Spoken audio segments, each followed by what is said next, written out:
Estamos de volta com o Horizonte Debate. No programa de hoje, estamos debatendo sobre como está a economia no nosso país.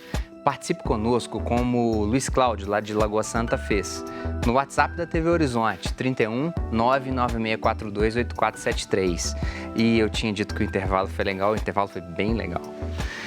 Boa noite, Luiz Cláudio de Lagoa Santa. Que futuro terá um país nas mãos de uma pessoa processada pelo Tribunal de Contas da União por sonegação de impostos? O Luiz Cláudio está falando aqui do ministro Paulo Guedes. Tânia, você concorda com o posicionamento que o ministro, o superministro da Economia, tem feito até agora? Olha, o ministro, ele tem uma orientação muito clara para uma política muito restritiva, que, de fato, busca dar um retrato, para a sociedade brasileira muito diferente do que vinha sendo tentado nos últimos 15 anos. Aliás, desde a época do Fernando Henrique Cardoso. Então, ele busca a referência, na escola de Chicago, que até já repensou esse modelo. Então, esse pragmatismo do ministro, faz com que ele adote medidas muito radicais, principalmente nas áreas que ele considera que são onerosas para a economia, para a própria federação, no caso aí a União. E ele tem cortado investimentos importantes. E aí eu gostaria de ressaltar, que eu sou professora universitária, eu acho que falo isso com muita propriedade, quando você corta todas as bolsas de doutorado e de mestrado de forma indiscriminada, você mostra para o que veio. Então, essas perdas da educação superior no país, e aí eu discordo que a gente é o país que mais investe em educação, inclusive superior. Acho que nós temos uma juventude, temos gente, temos cérebros, temos pessoas que têm que ingressar na escola, no ensino superior mesmo, porque os países desenvolvidos fizeram isso e deu muito certo, Mesmo sabendo que o desemprego estrutural estava acabando com muitas oportunidades nesse país, mas eles têm conseguido criar indicadores de desenvolvimento e de qualidade de vida muito maiores. Então, eu acho que, neste aspecto, a gente está na contramão. E o ministro, ele assume esse discurso com muita propriedade. E ele tem um viés rentista muito forte. Daniela, você concorda com a posição do ministro? Eu acho que a equipe econômica tem uma boa agenda. Nos últimos 15 anos citados pela professora Tânia, o resultado é esse que a gente está vendo aqui. 13 milhões de desempregados que foram alcançados, déficit fiscal recorrente,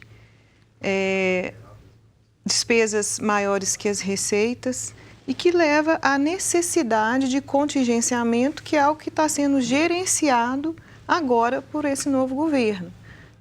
Fez-se a opção por não mais se financiar através de emissão de dívida e aí aumentando a conta de juros, porque se hoje a gente paga juros elevados é porque a conta não fecha. Para continuar pagando servidor público, pensionistas, saúde, educação, serviços básicos, é necessário tomar dinheiro emprestado e pagar os juros, porque quem empresta tem a expectativa de ser rentabilizado com isso. Então, esse é um problema. Por isso, a necessidade da reforma da Previdência, como o Guilherme bem explicou, é como se nós estivéssemos dentro da nossa casa uma equipe de a empregada, a faxineira, a babá, o motorista, e eu não tenho a receita suficiente para pagar todos esses funcionários, mas eu faço a opção por mantê-los, eu tenho que mantê-los, mas sem ter o recurso necessário. Então, eu vou tomar empréstimo o tempo todo para conseguir pagar essa estrutura, dado que eu não posso demiti-lo. Então, essa é a situação, fazendo uma analogia com um exemplo mais didático, essa é a situação hoje da União e dos estados. Então, a reforma da Previdência, ela veio para estancar, não vai resolver o problema do déficit da Previdência, o que é arrecadado é menor do que se paga, de pensões e benefícios. Então, ele vai só diminuir o ritmo de crescimento do déficit, que vinha de uma forma muito acelerada. Então, é uma agenda, foi a primeira encaminhada, endereçada por essa equipe econômica.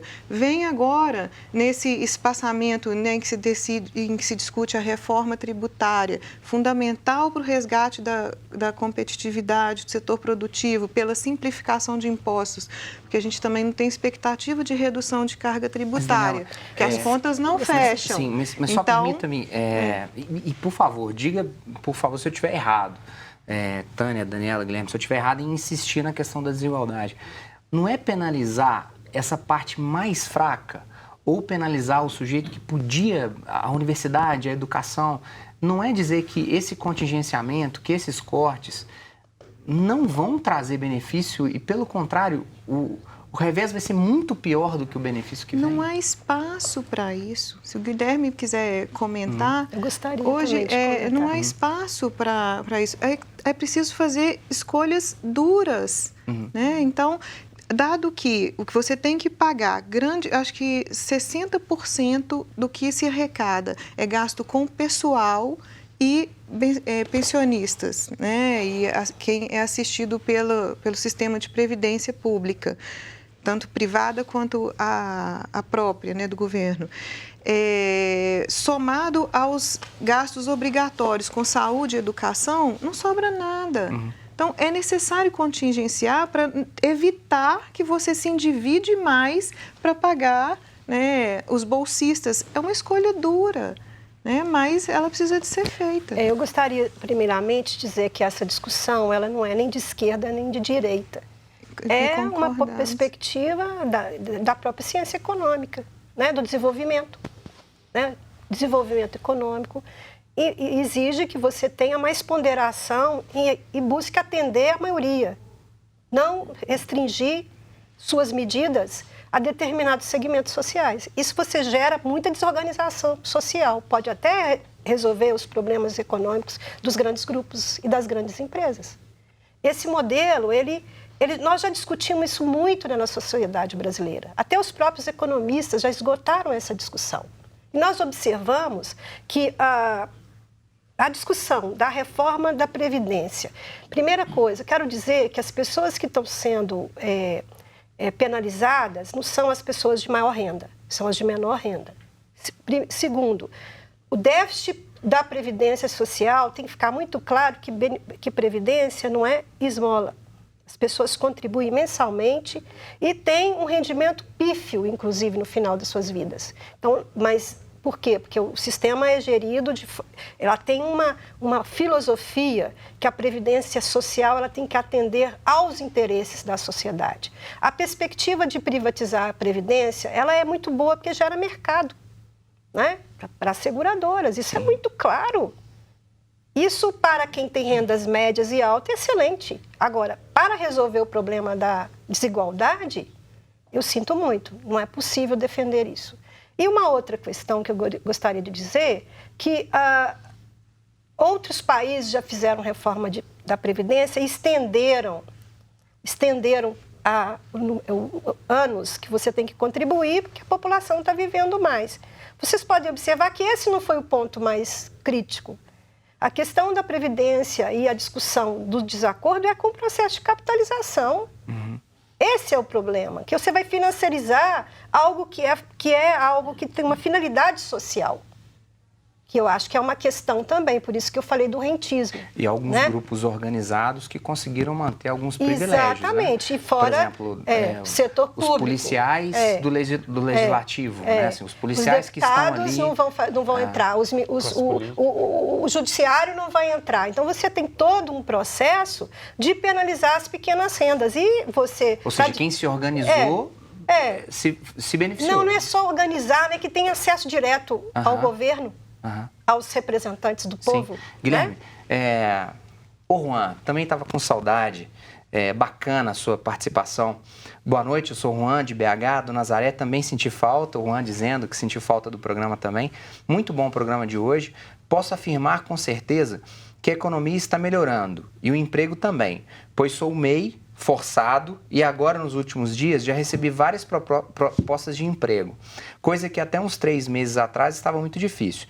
O Bolsonaro está no caminho certo, tem que ser assim mesmo. Em 8 meses não vai mudar o que foi destruído pelo menos há 30 anos. Você concorda com o Juan? Juan, pela primeira vez você foi especificamente assim, a favor de colocando de cara o nome do presidente. Bom, eu concordo na parte de que o emprego tem retomado sim e a economia está melhorando, muito de forma bastante lenta, como eu disse aqui no primeiro bloco. Quando a gente avalia também a questão da estrutura do emprego, essa é uma questão muito importante que eu deixei de citar, que é a questão da produtividade. Hoje a gente vê uma retomada do emprego formal sim, mais de 500 mil empregos gerados no primeiro semestre no Brasil e cerca de 100 mil aqui em Minas Gerais. Mas quando a gente olha para os dados da PNAD, do IBGE, a redução da taxa de desemprego vem respondendo muito mais ao avanço da informalidade. E esse é um problema. Como o caso do Juan aqui. E esse é um Isso problema. mesmo. A questão da informalidade, ela gera um problema justamente porque, geralmente, a mão de obra informal, aquele trabalhador sem carteira de trabalho assinado, primeiro que ele não é assistido pelas questões previdenciárias e segundo que é um trabalhador que recebe menos treinamento, menos capacitação e lá, a professora Tânia, eu acho que pode explicar melhor do que nós, da sua atuação acadêmica, existe um modelo, o modelo de Solow, para explicar o crescimento do PIB, que é dado por fatores de produção. Primeiro, a força de trabalho, segundo, é o estoque de capital. A interação entre a força de trabalho, que é a mão de obra, e o estoque de capital, que é o maquinário, os equipamentos, enfim, gera um avanço do PIB ou não. E o que a gente vem observando hoje é um avanço da informalidade. O Brasil vem sofrendo com essa baixa produtividade, esperava-se que essa produtividade aumentasse no fim da crise, que foi no quarto trimestre de 2016, mas essa produtividade tem se mantido estagnada, justamente por conta do avanço da informalidade. E voltando e gerando um gancho dessa questão do emprego e da produtividade com o posicionamento do Paulo Guedes, da equipe econômica, eu tenho uma sinergia em termos de ideias em alguns pontos, principalmente nos pontos que o Paulo Guedes está atacando, que são questões estruturais. Desburocratização, a partir da MP 881, recém-aprovada, a questão da reforma tributária, justamente para gerar mais competitividade, tudo isso ele está tentando atrair novamente os investidores e os empresários a investir na economia brasileira. Isso gera mais emprego formal para reduzir a informalidade. No quarto bloco, Guilherme, eu quero ver se você coloca para a gente questões práticas, em quanto tempo que isso aí pode se tornar algo efetivo para a melhoria da economia. Vamos para o último intervalo, daqui a pouco.